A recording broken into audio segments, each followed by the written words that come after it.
Sinalakay po ng Pasay, pulis ang bahay ng mga kilala umanong pusher sa lungsod. Sari-saring droga ang nasabat ng mga pulis, ngunit ang mga suspect nakatakas. Narito ang unang ronda ni Victoria Tulad. Dala ang warrant of arrest. Sinira ng mga miyembro ng Special Anti-Illegal Drugs Team ng Pasay Police ang pinto ng bahay na ito. Sa kapal ng bakal, kinailangan pang gumamit ng maso at bareta de cabra.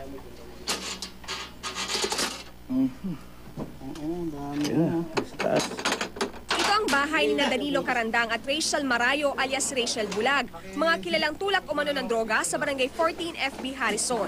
16 na sachet ng hinihinalang shabu ang nakuha. Tinatayang nasa 30,000 hanggang 50,000 pesos ang halaga ng mga ito. Meron pang kalibre 38, 2 bala nito at isang granada. Pero ang mga suspect hindi na naabutan. Marami raw kasing lagusan ang bahay. Posibleng natunugan din ang raid dahil sa CCTV na nakatago sa dingding ng bahay. Sa sobrang liit nito, aakalain mong butas lang siya sa pader. Well known dito sa Pasay na engage sa illegal drug trade.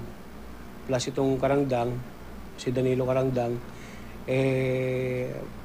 supposedly meron siyang number 6 top most wanted sa Las Piñas. Bukod sa droga, nakuha rin ng otoridad ang iba pang drug paraphernalia gaya ng weighing scale, sachet at foil.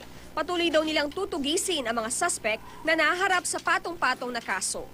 Ako po'y humihingi ng tulong sa mga nakakilala sa mga taong ito na huwag magkatubiling pagbigay alam sa otoridad. Ito ang unang balita sa Pasay City. Victoria Tulad, reporting.